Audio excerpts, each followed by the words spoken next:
Hey everybody, this is Way to Fail, and it's Scrolls time. That's right, this is a post-commentary of a ranked game that I played with someone named Morgs. I assume that's somebody's alt, but hey, I'm here. Just wanted to let you all know that I'm still enjoying doing content here, and I will be doing more Scrolls content. However, some recent life changes and things have made me it made it a little bit harder for me to record or even really play, because for Scrolls I try and block off at least about 30 minutes of time to play, because games can go that long or longer. But let's go further ado, let's get started, because I thought this game was interesting. And I am using a replay mod that somebody fixed, and the cards will show up for me in just a second here. My opponent goes first, it's Morgs, and Morgs is playing Decay, which is awesome because I am playing Growth. Alright, you all know all about this matchup if you've been paying attention to the metagame at all. Growth dies to Decay. So, here's my opening hand. It is... well, let me put it this way. I don't like playing Quake against Decay very much. It feeds into a lot of times what they try and do.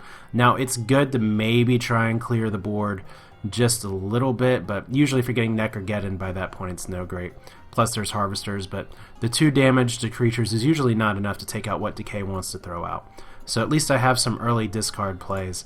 But otherwise, my strategy in this one is more or less to not screw this up too badly, because it had been a little while since I played, so I am pretty rusty, and it took me a while to make some decisions here. But Morgs with the Little Darkling out first. Good for putting pressure on the idol.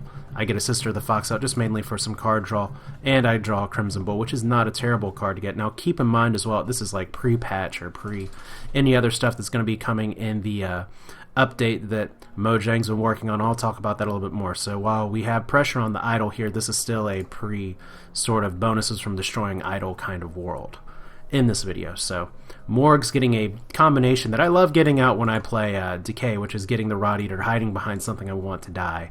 But right now, not really feeling too awesome about this just with my hand, but maybe my one saving grace is that I do have things that I can play on each turn. I'm not going to be holding on to that Quake. I got rid of the Crimson Bull mainly because if you don't have a bunch of creatures to buff, not too great. There's a few more in my hand, but the Rat King's going to be key, especially because my Breaker gets languided here. So right now, look at this. If I played a Quake, or if I was going for a Quake, I'd be just feeding him a 5/3 creature, and that's not really what you want to do.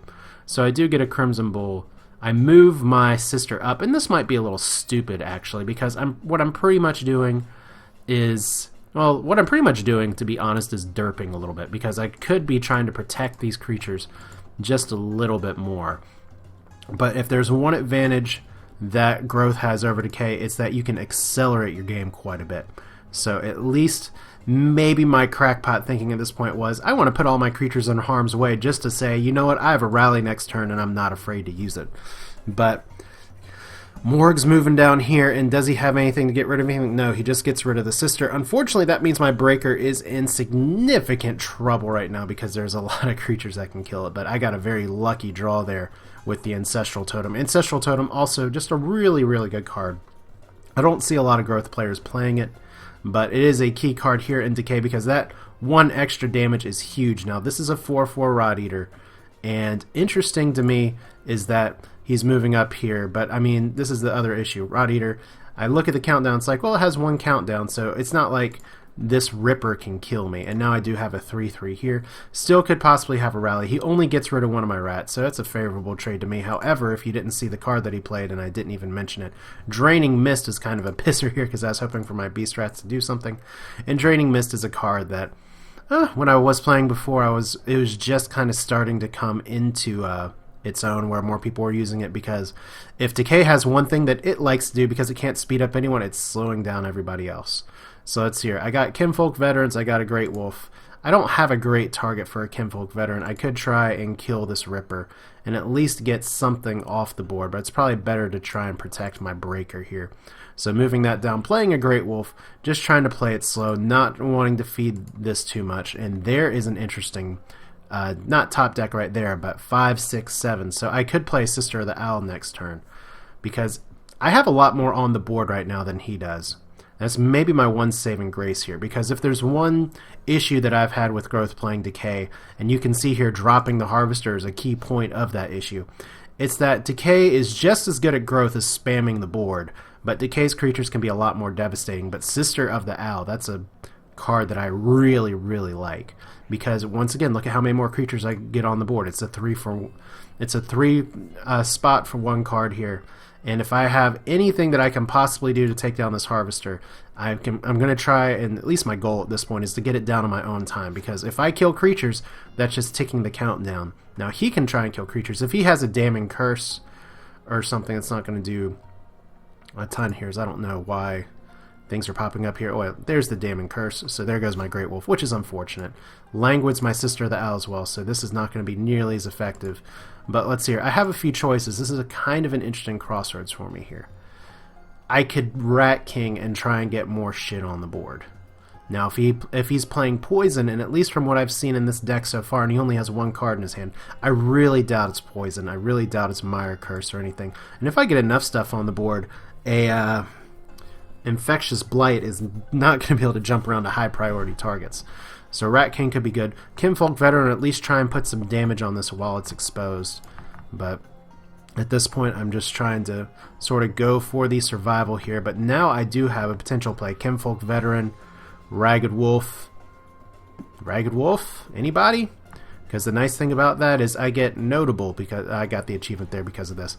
Because don't forget, the Totem here is going to give me enough damage to actually take that down. So 2 hasted units. Once again, being able to act faster, popping that Harvester with him only having this on the board is really, really nice. Now, unfortunately, what that means is that my Breaker is going to die. So I was a little irresponsible. I really should have moved my Breaker up here, but what can I say? I'm rusty. So I make a trade that I like. Unfortunately, now look at this. If I Quake, I don't have any Quakes, but he doesn't know that. If I Quake, I'm fucking myself. Pardon the language. I guess not really. But if I Frost Gale, that's still buffing all these creatures. Really want to avoid that if I can. So it's kind of a weird situation to be in. As I do have a little comment down there, Holiday Rippers. That tells you how long ago this game was played, because they got rid of that a while ago. So I have a choice here. Do I dare to buff these guys up? And I figure at this point, getting control of the board is a little more important. I have Rat King, I have Rat Meat Shields that I can play, and he's not going to be able to attack anything with these guys in the coming turn. So just trying to hold on to the control as best I can. Plus, my Sister of the Owl is going to get buffed anytime this owl kills, especially since there's one owl left.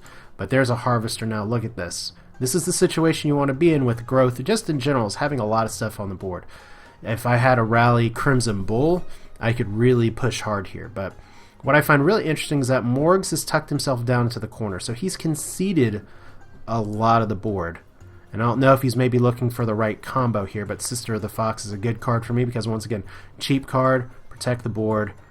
I ditched just for resources here so I can play a Kinfolk Veteran, and Kinfolk Veteran is going to take on and take down this Rot Eater. Now that knocks cooldown by 1, but at this point I kind of make a split decision, and maybe this is my rust giving me some weird like dreamscape talk here. I'm protecting all of my idols. I have a bunch of stuff on the board. I just took out a Rot Eater that doesn't buff the other Rot Eater, and I move these guys up here to at least start putting some damage on the idols, because I know that if I let this game keep going, it's not going to end up very well for me. And you can see right here, you're starting to get the much beefier creatures, at least the Ilmar Tribesman, which I think's changed or slated to be changed to have a little less health. But I have a Quake. Quake's not the card I want. I'm fishing for one card, and if you're growth, you know what it is. It's God Hand. Can't play it this turn. But Kinfolk Brave's good. Mangy Wolf is okay. I mean, compared to Quake, what I don't want to do right now is Quake. And the reason I don't want to Quake is because, first off, it's going to give me maybe a little bit of damage. But worse, it puts this Harvester close to activating. And I don't want him to have a play where he can kill one creature and activate his Harvester that turn, because that can really flip things with the way I have the board crowded. So, what's it going to be? Just a Mangy Wolf. Now this hastes the Ragged Wolf, so that is a little bit more damage. And on the bright side, I can actually go ahead and do some damage. Now I know you may be saying, why is that beast right there? Derp derp. This Lifestealer is just going to be able to get his life back in a second. While that's possibly true, the thing is that this beast right at least protects us out a little more. So there's a damning curse. And see, That veteran's gone, but he did at least put some damage on stuff, so that is a good start. Actually killed a tribesman. What am I saying?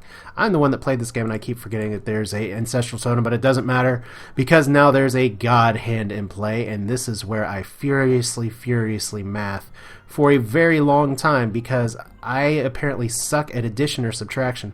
But I do play god hand because, you know what?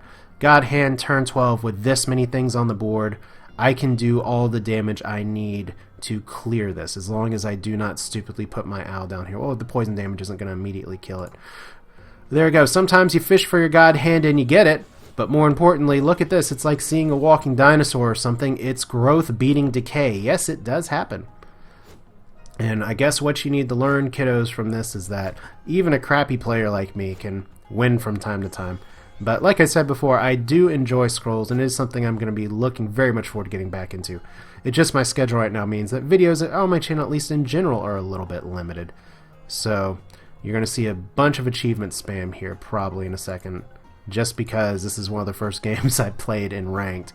But still, I mean, this is Scrolls. I really like the updates and where they've taken the direction of this game. It's still a very fun game. It's just strictly a time consideration for why my content's been going a little bit lower, but my goal is to at least get one or more Scrolls games out per week. But I'm going to be clicking through these achievements, and they come up really slow in the replay mod for some reason. In the actual game, they come up all at once, and you see that you get actual gold for this. Now, I'm not going to get awarded gold for this from the replay. That'd be kind of funny if you did. But yeah, I mean, at least the state of the meta right now is, yes, Decay strong, and Decay is easily Growth's worst matchup. But at least how I was able to succeed here, that Ancestral Totem, getting it out early, let me take out a Harvester fast. And then making the conscious decision to, once he started to get in the position where, okay, he doesn't have a lot of cards, but he can start buffing up his board, that was where I decided to start getting idols out, or start gunning for idols. So that's where creatures like Owl, creatures like Beast Rat, they may be a little on their own, but getting a lot more creatures on the board and then hasting and buffing them is kind of gross bread and butter. And I guess as Mr. Poopy Butts would say on his stream before, Atmos was saying before, you don't need much of a degree to play growth, and that's true. You just get a bunch of shit on the board, haste it, and go for the throat. But that's kind of where we're at here.